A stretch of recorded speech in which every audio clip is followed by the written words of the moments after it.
Lucas, a lavagem de dinheiro é um problema que impacta tanto empresas quanto indivíduos no mundo inteiro.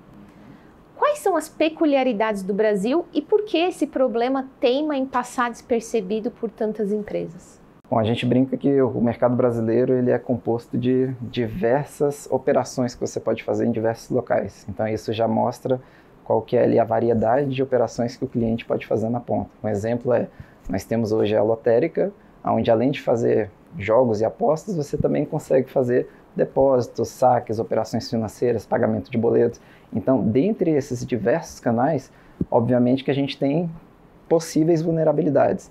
Então, as instituições financeiras, elas têm observado bastante qual que é o perfil do fraudador e hoje, infelizmente, muitos crimes, muitas lavagens passam despercebidas por conta da variedade e da quantidade de transações, o que traz a gente modernizar, obviamente, o que a solução pode atender em relação ao problema de negócio e como o analista pode, obviamente, ter uma otimização ali do tempo e dessa atuação na lavagem. Sim. Se a gente pensar na lavagem de dinheiro enquanto um processo que envolve etapas, como IA e Analytics podem ajudar empresas a combaterem a atividade criminosa ao longo dessas etapas? Legal. Bom, dentro das etapas, hoje a inteligência artificial e o Analytics, ele vem para entender o comportamento e para colocar quais são as etapas e aonde que a gente consegue aplicar a inteligência para aliviar o analista. Então, quando você tem uma diversidade de operações e um volume muito grande, como que funciona dentro das etapas da lavagem? A primeira etapa, quando você tem um dinheiro sujo, é colocá-lo no mercado financeiro. Então, dentro da colocação, nós temos o que a gente chama de os depósitos, dentro das contas laranjas, dentro ali de algum lugar que vai esquentar aquele dinheiro. Após isso, nós temos o que a gente chama de ocultação, ou seja, eu coloquei aquele dinheiro sujo e eu preciso de tentar disseminar aquele dinheiro.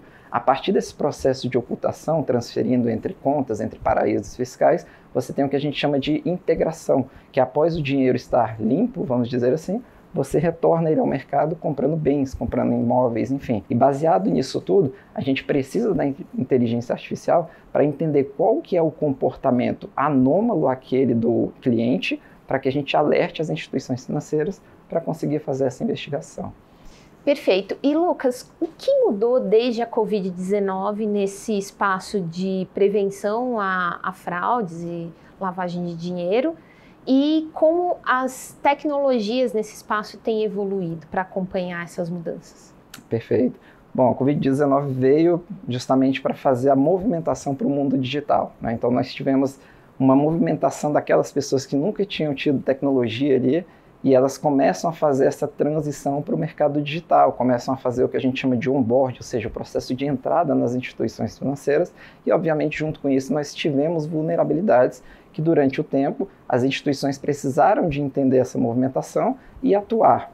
Óbvio que, com a movimentação das pessoas para esse mundo digital, nós tivemos abertura de contas laranjas, nós tivemos ali maior entrada de dinheiro por conta de benefícios sociais e etc. E a partir disso, nós precisamos que a instituição financeira ela olhe para esse mundo após a pandemia passar. Ou seja, depois da pandemia, que eu tive essa movimentação, que eu tive essa abertura, aqueles clientes eles não retornaram de fato para aquelas operações padrões que é a agência, ele continua no mundo digital.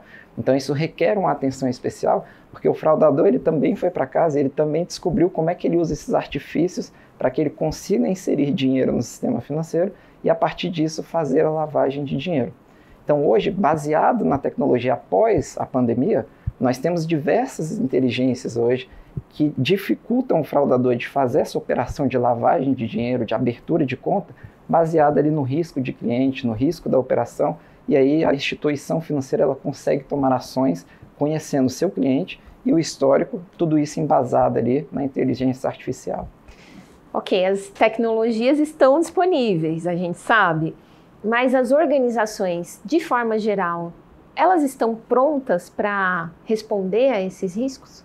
Nós tivemos muitas organizações que tiveram uma corrida aí contra o tempo. Obviamente que a pandemia antecipou muito e por conta disso as organizações se prepararam, ainda que seja em cima da hora, vamos dizer, mas hoje elas conseguem cumprir o papel de monitorar. Claro que algumas instituições elas ainda pecam com processos manuais, então acaba tendo uma sobrecarga do analista e por conta disso a gente tem ali uma tendência à evolução tecnológica. Ao passo que, se eu comparar com outras instituições que têm essa tecnologia implantada, a gente tem uma resposta mais rápida e proativa quando eu falo de inteligência artificial aplicada no contexto.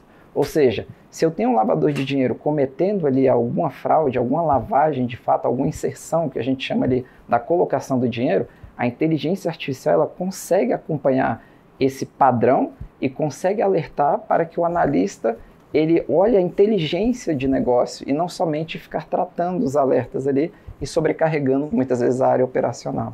É interessante que você trouxe várias evoluções que a inteligência artificial pode trazer para a atividade operacional ali da prevenção à lavagem de dinheiro. Mas como fica o papel do especialista no que a gente chama de anti-money laundering? Como é esse profissional na era pós-IA? Perfeito. O profissional ele tem que acompanhar essa tendência, principalmente quando a gente fala de fraude, qualquer que seja o tipo de fraude, abuso, desperdício, lavagem, ele tem que entender qual que é o papel dele e como que ele usa a tecnologia a seu favor. Então, obviamente que as instituições devem capacitá-lo para que ele consiga utilizar o que ele melhor tem dentro de casa de ferramentas e, com isso, ele tem que entender que aquela regra de negócio, aquele conhecimento muitas vezes empírico, ele consegue transferir hoje para a ferramenta para que a ferramenta, a inteligência artificial, ela reflita isso e ajude no combate à lavagem de dinheiro. Então é muito importante quando a gente fala da tecnologia dentro dos bancos e de como o analista vai se comportar no uso da tecnologia para que ele use da melhor forma possível, retire ali a maior vantagem e, obviamente, combata ali o maior número de lavagem de dinheiro, de financiamentos a terrorismos, enfim, toda essa questão que está ali envolvida com a lavagem do dinheiro. Olhando para o futuro, quais inovações estão no seu radar, Lucas, quando a gente fala de prevenção à lavagem de dinheiro? Muito bom. Olhando para o futuro, nós temos uma movimentação do que a gente chama daquela avaliação mais batch, ou seja, eu tenho uma avaliação ali que não precisa ser em tempo real, porque a fraude, teoricamente, ela começa na abertura de conta. Então, o lavador ele já abriu uma conta, a pessoa que vai ser laranja, ela já abriu uma conta, já passou no processo de onboard e ele começa a lavar o dinheiro. Normalmente, a partir daí, eu começo a verificar o que aconteceu.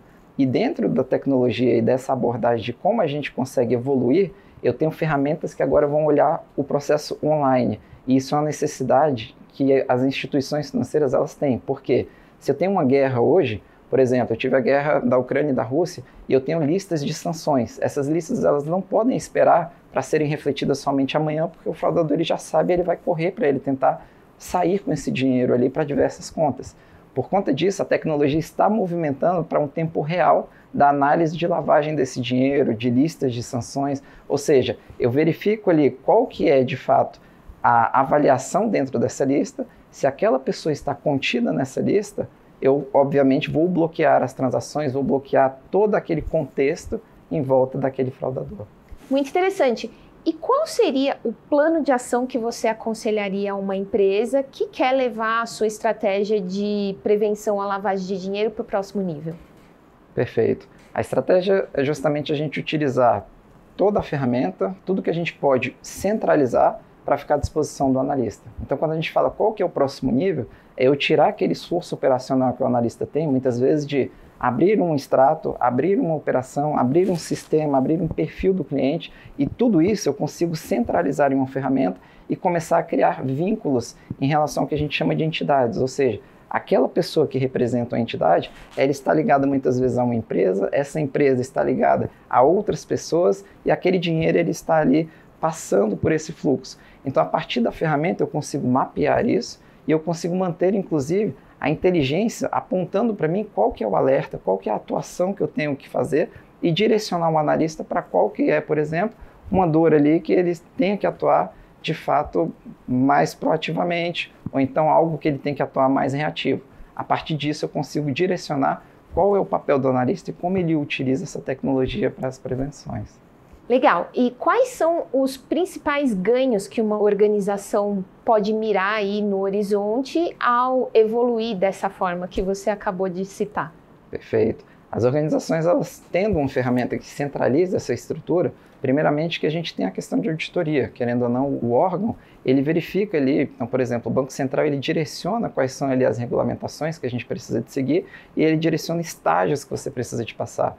Dentro da ferramenta, eu consigo avaliar quais são os estágios, eu consigo identificar qual de fato é o comportamento e, mais do que isso, eu consigo transferir aquela inteligência para detectar a lavagem de dinheiro para que a ferramenta, a inteligência artificial, ela tome essa ação e me ajude a trabalhar. Então é muito importante quando a gente coloca hoje a pessoa, o conhecimento de negócio e a ferramenta para que juntos a gente consiga combater essa evasão aí do numerário dentro das instituições. Muito legal, dicas super interessantes e valiosas aí para quem quer evoluir nessa frente de prevenção à lavagem de dinheiro. Muito obrigada, Lucas. Obrigado e até a próxima.